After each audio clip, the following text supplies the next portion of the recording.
Guarantee ಯೋಜನೆಗಳ ಅನುಷ್ಠಾನದ ಕಾರ್ಯಾಲಯದ ಉದ್ಘಾಟನಾ ಸಮಾರಂಭದಲ್ಲಿ ಬಸವನಗುಡಿ ಅವರಿಗೆ ಆಗಮಿಸಿರ್ತಕ್ಕಂಥ ಮಹಾತ್ಮ ಗಾಂಧಿ ಈ ದೇಶಕ್ಕೆ ಬಹಳ ದೊಡ್ಡ ಕೊಡುಗೆಯನ್ನು ಕೊಟ್ಟಿದ್ದಾರೆ ಅಂತ ನಾವು ಭಾವಿಸ್ತೀವಿ. ಆದರೆ ಅವರು ಅಹಿಂಸಾ ಮಾರ್ಗದಿಂದ ಸ್ವಾತಂತ್ರ್ಯವನ್ನು ಪಡ್ಕೊಳ್ಬಹುದು ಅಂತೇಳಿ ಜಗತ್ತಿಗೆ ತೋರಿಸಿಕೊಟ್ಟಿರ್ತಕ್ಕಂಥ ಏಕೈಕ ವ್ಯಕ್ತಿ ಅಂತಂದರೆ ಅದು ತಪ್ಪಾಗಲಿಕ್ಕಿಲ್ಲ. ಇವತ್ತು ಕೂಡ ಜನರ ಮನಸ್ಸಿನಲ್ಲಿ ಭಾವನೆ ಬಂದರೆ ಅದನ್ನು ಮನಸ್ಸಿಗೆ ಹಚ್ಕೊಂಡು ನನ್ನ ಜನ ಹೇಗಿದ್ದಾರೆ ಹಾಗೆ ನಾನು ಇರಬೇಕು ಅಂತೇಳಿ ಭಾವಿಸ್ಕೊಂಡು ಆ ದಿಸೆಯಲ್ಲಿ ಸಾಗಿರ್ತಕ್ಕಂಥ ಜಗತ್ತಿನ ಏಕೈಕ ಪ್ರಧಾನಮಂತ್ರಿ ಯಾರಾದ್ರೆ ಅದು ಲಾಲ್ ಬಹದ್ದೂರ್ ಶಾಸ್ತ್ರಿ ಅವರು ಅಂತೇಳಿ. ನಾವು ಉಪವಾಸ ಇದ್ರೆ ಅವರು ಕೂಡ ದಿನನಿತ್ಯ ಒಂದು ದಿವಸ ಸರ್ಕಾರಕ್ಕೆ ಹೊರಕೊಟ್ಟಿರ್ತಕ್ಕಂಥ ಮಹಾತ್ಮ ಯಾರಾಗಿದ್ರೆ ಅದು ಲಾಲ್ ಬಹದ್ದೂರ್ ಶಾಸ್ತ್ರಿ ಅವರು. ಅಂಥವರ ಜನ್ಮದಿನ ಕೂಡ ಇವತ್ತು. ಇಂಥ ದಿವಸ ಈ ಕಾರ್ಯಾಲಯದ ನೇತೃತ್ವ ವಹಿಸಿಕೊಂಡು ನಮ್ಮ ನಾಯ್ಕೋಡಿ ಅವರು ಈ ಕಾರ್ಯಾಲಯವನ್ನು ಉದ್ಘಾಟನೆ ಮಾಡಿದ್ದಾರೆ. ಜೊತೆಗೆ ಅವ್ರ ಸದಸ್ಯರು ಎಲ್ಲರೂ ಕೂಡ ಈಗಾಗಲೇ ತಾಲೂಕಿನಾದ್ಯಂತ ಸಾಮಾಜಿಕ ನ್ಯಾಯವನ್ನು ಕೊಡ್ತಕ್ಕಂಥ ಪ್ರಯತ್ನ ಮಾಡಿದ್ದಾರೆ. ಅವ್ರಿಗೊಂದು ಸುಸಜ್ಜಿತ ಕಾರ್ಯಾಲಯ ಬೇಕಾಗಿತ್ತು. ಆ ಕಾರ್ಯಾಲಯವನ್ನು ದೇಸಾಯಿ ಅವರು ಒಗ್ಗಿಸಿಕೊಂಡಿದ್ದಾರೆ. ಅವರಿಗೂ ಕೂಡ ಕೃತಜ್ಞತೆಯನ್ನು ಸಲ್ಲಿಸ್ತಾರೆ. ಈಗ ಅನೇಕ ವಿಚಾರಗಳನ್ನು ಪ್ರಸ್ತಾಪ ಮಾಡಿದ್ದಾರೆ. ವರ್ತಮಾನ ದಿನಮಾನಗಳಲ್ಲಿ ಸರ್ಕಾರ ಅಂದರೆ ಕೇವಲ ಆದಾಯ ಸೃಷ್ಟಿ ಮಾಡತಕ್ಕಂಥ ಜವಾಬ್ದಾರಿ ಅಷ್ಟೇ ಅಲ್ಲ. ಆ ಆದಾಯದಲ್ಲಿ ಬಂದಂಥ ಹಣವನ್ನು ಸಮಾಜದ ಕಡೆ ಜನರಿಗೆ ಹಚ್ಚತಕ್ಕಂಥ ಗುರುತರ ಜವಾಬ್ದಾರಿ ಕೂಡ ಆ ಸರ್ಕಾರದ ಮೇಲೆ ಇರ್ತದೆ. ಅದು ರಾಜ್ಯ ಸರ್ಕಾರ ಆಗಲಿ, ಕೇಂದ್ರ ಸರ್ಕಾರ ಆಗಲಿ. ಆ ಕೆಲಸವನ್ನು ಇವತ್ತು ಯಾರಾದರೂ ಮಾಡಿದರೆ ಅದು ಸನ್ಮಾನ್ಯ ಸಿದ್ದರಾಮಯ್ಯನವರು ಮತ್ತು DK ಶಿವಕುಮಾರ್ ಅವರು ಸರ್ಕಾರ ಅಂತ.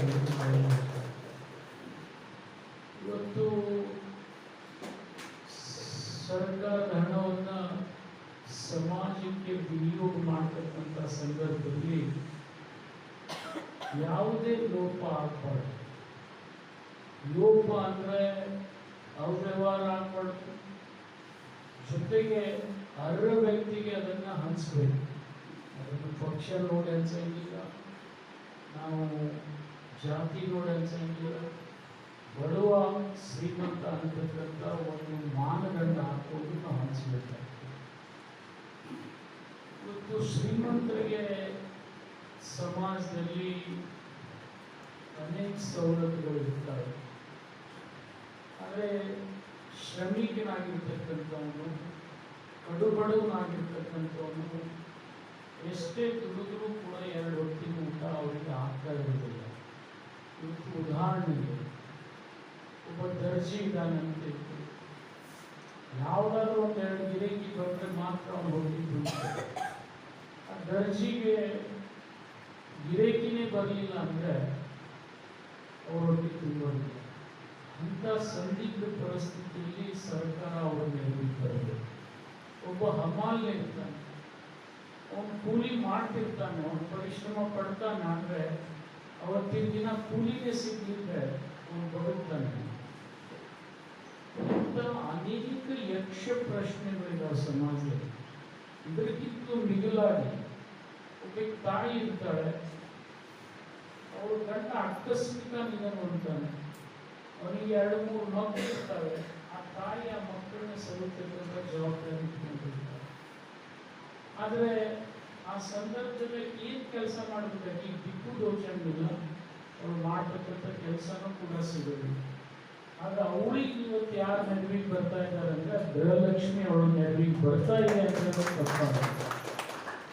ಇವತ್ತು ನಿಮ್ಮ ಗೊತ್ತಿದೆ ಈ ಗೃಹಲಕ್ಷ್ಮಿ ಯೋಜನೆ ಬಂದ ಮೇಲೆ ಅನೇಕ ಪ್ರತಿಭಾವಂತ ಹುಡುಗರು ಆಕಸ್ಮಿಕ ತಿಳ್ಕೊಂಡಾಗ ತಾಯಿ ಅದನ್ನ ದುಃಖ ಅತ್ತಿದ್ದು ಘಟನೆ ಕೂಡ ನಮ್ಮ ಕಣ್ಣಿಗೆ ಬಂದಿದೆ.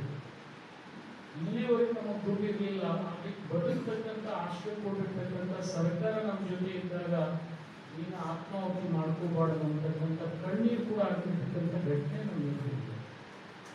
ಅಂತ ಒಂದು ಒಳ್ಳೆ ಕಾರ್ಯ ಇವತ್ತು ಇಡೀ ದೇಶದಲ್ಲಿ 31 ರಾಷ್ಟ್ರಗಳಿದ್ರೂ ಕೂಡ ಇವತ್ತು ತಮಿಳುನಾಡು ನಂತರ ಆ ಕಾರ್ಯವನ್ನು ಯಾರಾದರೂ ಮಾಡಿದರೆ ಕರ್ನಾಟಕದ ಕಾಂಗ್ರೆಸ್ ಸರ್ಕಾರ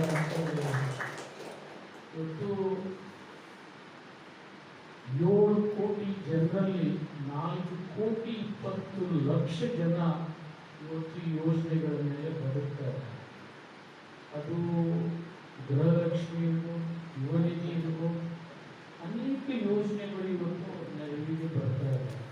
ವಿದ್ಯಾವಂತ ಯುವಕರು ಸರ್ಕಾರಿ ನೌಕರಿ ಹಿಡಿಬೇಕಂತೇಳಿ ಎಷ್ಟು ಕಷ್ಟಪಡ್ತಾ ಇದ್ದಾರೆ, ಅವ್ರಿಗೆ ನೌಕರಿ ಸಿಗ್ತಾ ಇಲ್ಲ. ಡಿಗ್ರಿ ಮಾತ್ರ ಇರ್ತದೆ, ಆದರೆ ಉಪಜೀವನ ನಡೆಸೋದು ಕಷ್ಟ ಇರ್ತದೆ. ಅಂಥವ್ರಿಗೂ ಕೂಡ ತಿಂಗಳಿಗೆ 3 ವರ್ಷಕ್ಕೆ 3,000 ರೂಪಾಯಿ ನಾವು ಕೊಡ್ತಾ ಇದ್ದೀವಿ. ಅದನ್ನ ಇವತ್ತು ಎಲ್ಲ ಸಮಾಜದ ಕಡೆ ಜನ ಲಾಭ ಪಡೀತಾರೆ. ಇದರಲ್ಲಿ ಜಾತಿ ಬರೋದಿಲ್ಲ, ಪಕ್ಷ ಬರೋದಿಲ್ಲ, ಮತ್ತು ಶ್ರೀಮಂತ ಬಡವ ಅನ್ನೋದು ಲೆಕ್ಕಿಸಿ ಮಾತ್ರ ನಾವು ಬಡವರಿಗೆ ಈ ಸೌಲಭ್ಯವನ್ನು ಕೊಡ್ತೇವೆ. ಬಹಳ ದೊಡ್ಡ ಟೀಕೆ ಮಾಡ್ತಕ್ಕಂಥವ್ರಿಗೆ ಬಹಳ ದೊಡ್ಡ ಉತ್ತರ ಕೊಡ್ತಕ್ಕಂಥ ಸಮಸ್ಯೆ ಅದರಾಗಿದೆ. ಬಹಳ ಜನ ನಮ್ಮ ಸೋದರಿ ಹೇಳಿ ಯಾರೋ ಒಬ್ಬರು ಟೀಕೆ ಮಾಡ್ತಾರೆ, ಆದರೆ ನಿಲ್ಲಿಸ್ರಿ ಅಂದ್ರೆ ಅವರಲ್ಲಿ ನಿಲ್ಲಿಸ್ತಕ್ಕಂಥ ಶಕ್ತಿ ಇಲ್ಲ, ನಿಲ್ಲಿಸ್ತೀವಿ ಅಂತ ಹೇಳತಕ್ಕಂಥ ಬಾಯಿ ಇಲ್ಲ.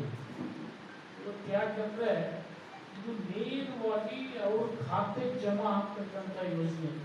ಇವತ್ತು ಯಾವುದೇ ಹಣ ಬಂದು ಶೇಖರ್ಗೌಡರಿಗೆ ಶೇಖರ್ಗೌಡ ಕೊಡ್ತಕ್ಕಂಥ ಯೋಜನೆ ಅಲ್ಲ, ಅಥವಾ ನಮ್ಮ ನಾಯ್ಕೋಡಿ ಕಿಶೆಗೆ ಬಂದು ಬಿಡಂಗಿಲ್ಲ ಹಣ. ನಾಯ್ಕೋಡಿ ಒಂದು ವ್ಯವಸ್ಥೆ ನಿರ್ವಹಣೆ ಮಾಡ್ತಕ್ಕಂಥ ಅಧ್ಯಕ್ಷ ಮಾತ್ರ, ಸದಸ್ಯರು ಕೂಡ ಮಾರ್ಗದರ್ಶನ ಮಾಡತಕ್ಕಂಥ ವ್ಯಕ್ತಿಗಳು ಮಾತ್ರ. ಆದರೆ ಇದು ಸಮಾಜದ ಎಲ್ಲ ಜನರಿಗೆ ಸರ್ಕಾರದ ಸ್ವತ್ತನ್ನು ಹಂಚಿಕೊಟ್ಟು ಅವರನ್ನು ಸಲ್ಲತಕ್ಕಂಥ ಕೆಲಸ ಮಾಡ್ತಾ ಇದ್ದೀವಿ. ನಾವು ಇದನ್ನ ನಿರಂತರವಾಗಿ ಕೊಡಬೇಕಂತಲ್ಲ, ಯಾರು ಶ್ರೀಮಂತರಾಗಿ ಇದನ್ನೆಲ್ಲ ನಮಗೆ ಶಕ್ತಿ ಬಂದಿದೆ ಬಿಡ್ತೀನಿ ಅಂತಂದ್ರೆ 2 ಮಾತಿಲ್ಲ, ಬಿಡಬಹುದು.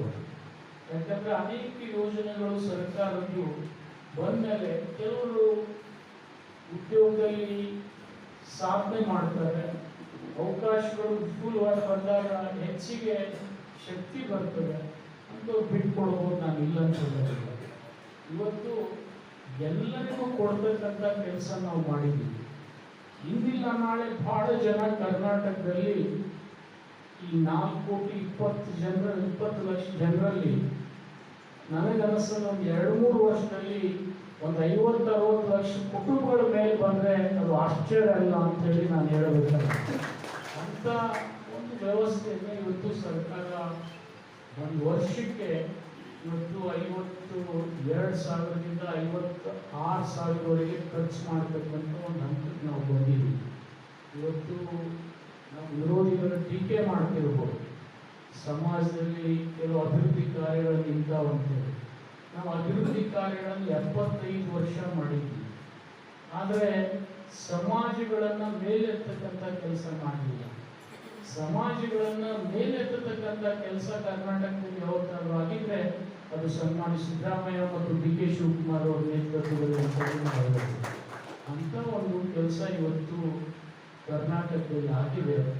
ಇದರಿಂದ ಅನೇಕ ಕುಟುಂಬಗಳು ಅನೇಕ ಸವಲತ್ತುಗಳನ್ನು ಪಡ್ಕೊಂಡು ಬದುಕ್ತಾ ಇದ್ದಾರೆ. ಇದರಿಂದ ಸಮಾಜದಲ್ಲಿ ಮೇಲು ಕೀಳು ಅನ್ನತಕ್ಕಂಥ ಭಾವನೆ ಹೋಗ್ತದೆ ಮತ್ತು ಸಮಾಜದ ವ್ಯಾಪಾರ ಮತ್ತು ಅಭಿವೃದ್ಧಿ ಜೊತೆಗೆ ಹೋಗ್ತದೆ. ಇವತ್ತು ದುಡ್ಡಿದ್ದರೆ ತಾನು ನಾವು ಹಬ್ಬ ಮಾಡೋದು. ನಾವು ಹೇಳ್ತೀವಿ, ಬಹಳ ಜನ ಕೂದಲಿದ್ದರೆ ತಲೆ ಮಲ್ಲಿಗೆ ಹಾಕೊಳ್ತಾರೆ ಹೆಣ್ಮಕ್ಳು. ಕೂದಲು ಎಲ್ಲಿಲ್ಲ ಅಂದ್ರೆ ಏನು ಹಾಕೋದು, ತಿನ್ನಕ್ಕೆ ಶಕ್ತಿನೇ ಇಲ್ಲ ಅಂದರೆ ಅವ್ರು ಹಣ ಎಲ್ಲಿ ತರ್ತಾರೆ? ಹಣ ತರಬೇಕಾದ್ರೆ ಸರ್ಕಾರ ಇಂಥ ಒಂದು ಸಾಮಾಜಿಕ ನ್ಯಾಯದ ಕೆಲಸ ಕೂಡ ಮಾಡಬೇಕಾಗ್ತದೆ. ಆ ಕೆಲಸ ಪ್ರಥಮ ಬಾರಿಗೆ ಕರ್ನಾಟಕದಲ್ಲಿ ಆಗ್ತಾ ಇದೆ. ಇವತ್ತು ನಿಮ್ಗೆ ಗೊತ್ತಿದೆ, ಒಂದು ಕಾಲದಲ್ಲಿ ಇದೇ ಬಿ ಆರ್ ಅಂಬೇಡ್ಕರ್ ರಾತ್ರಿ ಓದಬೇಕಾದ್ರೆ ಅವರು ದೀಪದ ಬೆಳಕಿಲ್ಲದೆ ಇರೋದ್ರಿಂದ ರಸ್ತೆ ಮೇಲೆ ಕುಳಿತು ಓದ್ತಕ್ಕಂಥ ಕನಸು ಕೂಡ ಕಂಡಿದ್ವಿ. ಇವತ್ತು ಅಂಥ ಯುವಕರಿಗೆ ಮನೆಯಲ್ಲಿ ಕುಳಿತು ಓದತಕ್ಕಂಥ ಅವಕಾಶ ಇವತ್ತು ಸರ್ಕಾರ ಕಲ್ಪಿಸಿಕೊಟ್ಟಿದೆ. ಇವತ್ತೆಲ್ಲ ಗೃಹಜ್ಯೋತಿ ಯೋಜನೆಯಿಂದ ಅನೇಕ ಯುವಕರು ವಿದ್ಯಾವಂತರು ಸರ್ಕಾರಿ ಶಾಲೆಯ ಯುವಕರು ರಾಜ್ಯದಲ್ಲಿ ಪ್ರಥಮ ದ್ವಿತೀಯ ಸ್ಥಾನ ಪಡ್ಕೊಳ್ತಾರೆ. ಇದು ಸಮಾಜದ ಒಂದು ಬದಲಾವಣೆ ಮತ್ತು ಸಮಾಜ ಚಲನಶೀಲಿದೆ ಅನ್ನೋದು ನಮಗೆಲ್ಲ ಗೊತ್ತಾಗ್ತಾ ಇದೆ. ಇಂಥ ಕಾರ್ಯಕ್ರಮಗಳು ನಿರಂತರವಾಗಿ ಸಾಧ್ಯ ಅಂತೇಳಿ ಈ ಸಂದರ್ಭದಲ್ಲಿ ನಾನು ಹಾರೈಸಿ, ಇವತ್ತು ತಾಲೂಕಾ ಸಮಿತಿ ಎಲ್ಲ ಸದಸ್ಯರು ನಾಯಕೋಡಿಯವರು ಭಾಳ ಒಳ್ಳೆಯ ಕೆಲಸವನ್ನು ಮಾಡಿದ್ದಾರೆ ಮತ್ತು ಜಿಲ್ಲಾಧ್ಯಕ್ಷರು ಕೂಡ ಈ ಕಾರ್ಯಕ್ರಮಕ್ಕೆ ಬಂದು ಏನು ಅವರು ಇಲಿಯಾಸ್ ಅವರು ಅನೇಕ ಸಲಹೆಗಳನ್ನು ಕೊಟ್ಟಿದ್ದಾರೆ, ಅದನ್ನು ಗಮನದಲ್ಲಿ ಇಟ್ಕೊಂಡು ಎಲ್ಲ ನನ್ನ ಅಧಿಕಾರಿ ಮಿತ್ರರು ಈ ಕೆಲಸವನ್ನು ನಿರ್ವಹಿಸ್ತಾರೆ ಅಂತೇಳಿ ನಾನು ಭಾವಿಸಿದ್ದೀನಿ. ಭಾಳ ಜನ ಕಾಣ್ತಾ ಇಲ್ಲ, ಆದರೂ ನಾನು ಬರ್ತೀನಿ. ಮುಂದಿನ ಒಂದು ದಿವಸ ಈ ಗ್ಯಾರಂಟಿ ಸಮಿತಿ ಕೂಡ ಪರಿಶೀಲನೆ ಮಾಡ್ತಕ್ಕಂಥ ಕೆಲಸ ಮಾಡ್ತೀವಿ. ಅಲ್ಲಿ ಎಲ್ಲ ಅಧಿಕಾರಿಗಳು ಇದನ್ನು ಆದ್ಯತೆ ಮೇರೆಗೆ ಕೆಲಸ ಮಾಡಬೇಕು. ಇವತ್ತು ನಿಮಗೆಲ್ಲ ಗೊತ್ತಿದೆ, ಯಾವಾಗ ಕಾಂಗ್ರೆಸ್ ಸರ್ಕಾರ ರಾಜ್ಯದಲ್ಲಿ ಅಧಿಕಾರಕ್ಕೆ ಬಂದಿದೆ.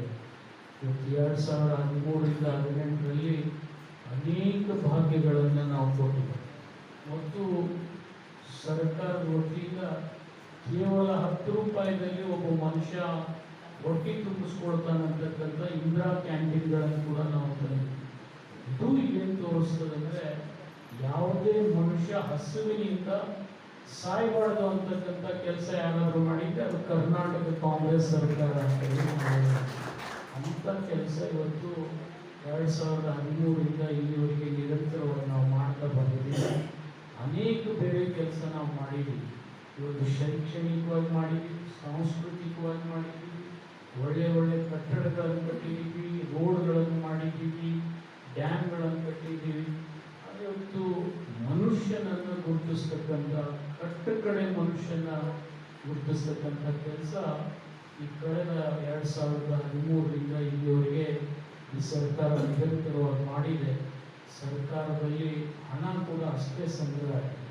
ಹಣ ಸಂಗ್ರಹ ಮಾಡಿ ನಮಗಿಂತ ಹೆಚ್ಚು ಹಣವನ್ನು ಕೇಂದ್ರ ಸರ್ಕಾರ ಕಳಿಸಿ ನಾವು ರಾಜ್ಯ ಸರ್ಕಾರಕ್ಕಿಂತ ಕಡಿಮೆ ಬಂದಿದೆ. ಇವತ್ತು ಎಷ್ಟು ಕೇಂದ್ರ ಸರ್ಕಾರ GST ನಾವು ಕೊಟ್ಟಿದ್ದೀವಿ ಅದನ್ನು ಲೆಕ್ಕ ಹಾಕಿದರೆ ಅವರು ಅದರ 4 ಕಡೆ ನಮಗೆ ಒಳಗೊಟ್ಟಿಲ್ಲ. ನಾವು ಹೇಳಬೇಕಂದ್ರೆ ₹1 ನಾವು ₹1 ಕೇಂದ್ರ ಸರ್ಕಾರ ಕೊಟ್ಟರೆ ಅದರಲ್ಲಿ ಬರೀ 4 ಕಡೆ ನಮಗೆ ಬಂದಿಲ್ಲ, ಬಾರಾಣೆ ಅವರೇ ಇಟ್ಕೊಂಡಿಲ್ಲ. ಆದರೂ ಕೂಡ 4,20,00,000 ಜನರ ಹೊಟ್ಟೆ ತುಂಬಿಸ್ತಕ್ಕಂಥ ಮತ್ತು ಅವ್ರಿಗೆ ಶಕ್ತಿ ತುಂಬತಕ್ಕಂಥ ಕೆಲಸ ಯಾವುದಾದ್ರೂ ಕೆಲಸ ಮಾಡಿದರೆ ಅದು ಈ ಪಂಚ ಗ್ಯಾರಂಟಿಗಳು ಅಂತೇಳಿ ನಾನು ಭಾಳ ಹೆಮ್ಮೆಯಿಂದ ಹೇಳಬೇಕಾಗ್ತದೆ. ಇವತ್ತು ತಾಯಂದರು ಒಂದು ಕಾಲದಲ್ಲಿ ಒಂದು ಊರಿನಿಂದ ಒಂದು ಊರಿಗೆ ಹೋಗ್ಬೇಕಾದ್ರೆ ಮೈಸೂರಿನವ್ರು ಬೀದರ್ ನೋಡಿದ್ದಿಲ್ಲ, ಬೀದರ್ನವರು ಮೈಸೂರು ನೋಡಿದ್ದಿಲ್ಲ. ಆದರೆ ಇವತ್ತು ಉಡುಪಿಯವರು ಮತ್ತೆ ಗುಲ್ಬರ್ಗ ನೋಡಿರಲಿಲ್ಲ, ಗುಲ್ಬರ್ಗದವರು ಉಡುಪಿ ನೋಡಿರಲಿಲ್ಲ. ಯಾವುದೇ ತಾಯಿ ಇವತ್ತು ತನ್ನ ಆಸೆ ಪಟ್ಟರೆ ಕರ್ನಾಟಕದ ಯಾವುದೇ ಮೂಲೆಯಲ್ಲಿ ಹೋಗಿ ಬರ್ತಾರೆ. ಅಂಥ ಒಂದು ಅವಕಾಶ ಕರ್ನಾಟಕ ಸರ್ಕಾರ ಕೊಟ್ಟಿದೆ. ಇದು ಉಪಯೋಗ ಆಗಲಿ, ಸದ್ವಿನಿಯೋಗ ಆಗಲಿ, ದುರುಪಯೋಗ ಆಗಬಾರ್ದು ಅನ್ನೋದು ನನ್ನ ಆಸೆ ಕೂಡ. ಆ ದುರುಪಯೋಗ ಆಗದೆ ಯಾರು ಅರ್ಹರಿದ್ದಾರೆ ಅಂಥವ್ರಿಗೆ ಸವಲತ್ತುಗಳನ್ನು ಕೊಟ್ಟು ಸಮಾಜವನ್ನು ಕಟ್ಟೋಣ ಅಂತೇಳಿ ಈ ಸಂದರ್ಭದಲ್ಲಿ ನಾನು ಹಾರೈಸಿ, ವಿಶೇಷವಾಗಿ ಈ ಕಾರ್ಯಕ್ರಮವನ್ನು ಬ್ಲಾಕ್ ಕಾಂಗ್ರೆಸ್ ಅಧ್ಯಕ್ಷರು 2 ಕೆಲಸಗಳನ್ನು ಮಾಡಿದ್ದಾರೆ. ಬೆಳಗ್ಗೆ ಗಾಂಧಿ ಜಯಂತಿ ಪಾದಯಾತ್ರೆ ಕೂಡ ಮಾಡಿದ್ದಾರೆ. ಇದರ ಜೊತೆಗೆ ಗ್ಯಾರಂಟಿ ಯೋಜನೆಗಳನ್ನು ಭಾಳ ಸುಸಜ್ಜಿತವಾಗಿ ಸಮಿತಿ ಸದಸ್ಯರನ್ನು ತೆಗೆದುಕೊಂಡು ಮಾಡಿದ್ದಾರೆ. ಅವರು ಯಶಸ್ವಿಸಿದೆ ಅಂತ ಈ ಸಂದರ್ಭದಲ್ಲಿ ಹಾರೈಸಿ, ವಿಶೇಷವಾಗಿ ಇಲಿಯಾಸ್ ಬಂದು ಗುರಾಮನಿಯವರು ಬಂದು ಈ ಕಾರ್ಯಕ್ರಮಕ್ಕೆ ಒಂದು ಶೋಭೆ ತಂದಿದ್ದಾರೆ. ಅವರಿಗೂ ಕೂಡ ತಾಲೂಕಾ ಎಲ್ಲ ಸದಸ್ಯರ ವತಿಯಿಂದ ಕೃತಜ್ಞತೆ ಹೇಳಿ ನಾನು 4 ಮಾತುಗಳನ್ನು ಮುಗಿಸ್ತೀನಿ. ಜೈ ಹಿಂದ್.